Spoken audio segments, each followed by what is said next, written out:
Hey, welcome. So we're going to talk about journaling today, but I promise you, this isn't about just writing down what you had for lunch. We're going to dive into how a simple notebook can become this incredible tool for clarity, for wisdom, and for some really deep personal growth. Okay, let's just get this out of the way. When I say the word journal or diary, what pops into your head? Is it this, a teenager scribbling away about their latest crush? Yeah, for a lot of us, that's the image. But what if I told you that's like saying the ocean is just a puddle? It's a massive understatement of its real power. Because the truth is, some of the absolute giants of history, we're talking stoic emperors, brilliant thinkers, and spiritual masters, they were all dedicated journalers. And believe me, they weren't just recording what happened. They were actively shaping their minds and their souls right there on the page. So what is the big deal here? You know, in our crazy digital age, why would you even bother with pen and paper? Well, the answer is pretty simple. Your journal isn't just a book. Think of it as a laboratory for your soul. Think about it like this. Our thoughts, they're like vapor. They're constantly shifting, swirling around. You can't grab vapor. You can't analyze it. But the second you write a thought down, bam, you've made it solid. It's tangible. You can actually look at it and ask, wait a minute, is this really true? Is this thought even helping me? Writing just slows the whole machine down and forces a kind of clarity you just can't get any other way. So how do we actually do this? Let's get into some really practical techniques. And we'll start with ones designed to just clear out all that mental noise we all carry around with us every single day. First up is a classic, morning pages. It sounds so simple, it's almost silly. The moment you wake up, and I mean before you check your phone, before anything else, you just write 3 pages of whatever is rattling around in your head. It doesn't have to be smart, it doesn't have to be pretty, most of it will be garbage, and that's okay. Because the point is to clear the drain. That's the perfect metaphor for it. All the anxieties, the weird leftover dreams, the little frustrations, you're pouring all that muddy water out onto the page. You get it out of your system so that the clear water, your creativity, your intuition, can finally start to flow for the rest of the day. Here's another really powerful way to think about your journal. Every single day, we consume a huge amount of experience, conversations, conflicts, things we see, things we feel. Your journal is like the stomach that helps you digest all of it. See, if you don't do this, all those undigested experiences can turn into stress or even trauma. But when you write about them, you start to pull out the nutrients, the wisdom, the lessons, and you get to discard the emotional waste. You're literally processing your life on the page and becoming wiser because of it.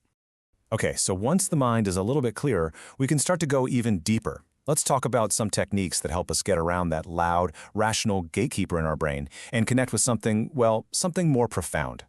This is one of my absolute favorites. It's writing letters to God. You know, sometimes prayer can feel a little abstract, right?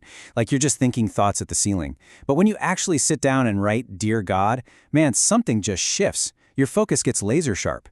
You're not just thinking, you're talking to a person, and you can be completely, brutally honest. Now, for a really cool experiment you can try today.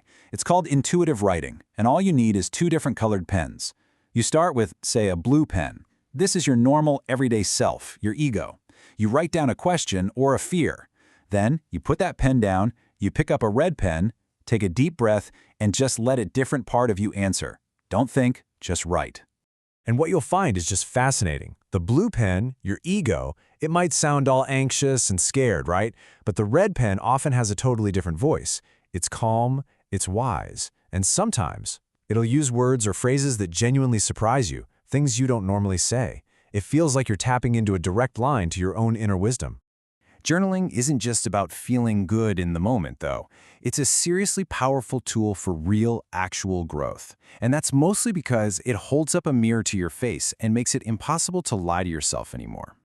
Have you ever done this? You stumble across an old journal from a year ago, maybe 5 years ago, and you read an entry, and it's horrifying. You have this lightning bolt moment where you realize, oh my God, I am complaining about the exact same thing today. And that's the whole point. The journal makes denial impossible. It exposes the loop you're stuck in.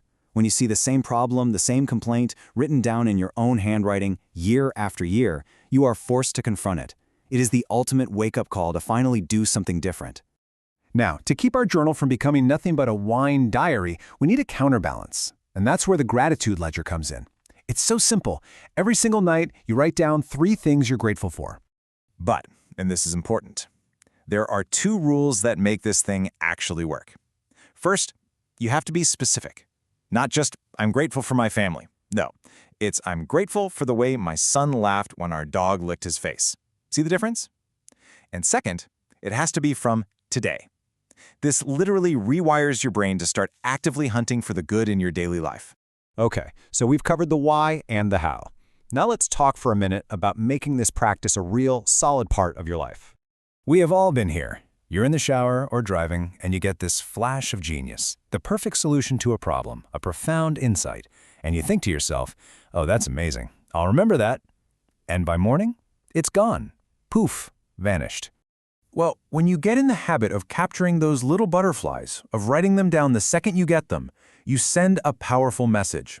A message to your subconscious, to the universe, call it your muse, whatever you want. The message is, I'm listening. Your gifts are important to me. And when you listen, you start to receive a lot more. And please, don't underestimate the power of handwriting. There's a really strong neurological link between your hand and your brain. Typing is fine, but actually handwriting an affirmation or a commitment, it etches it deeper into your neural pathways. When you sign and date it, it becomes real. It's like a contract with yourself. So what are you creating with all this? Ultimately, you're creating your own personal scripture. You're writing the book of you. Just imagine being able to look back in 20 years and see how far you've come. To actually read the words of your younger self and see your own evolution. What an incredible gift to give yourself. Look, don't worry about perfect grammar or if it sounds silly. This is a private conversation. The way to think about it is this.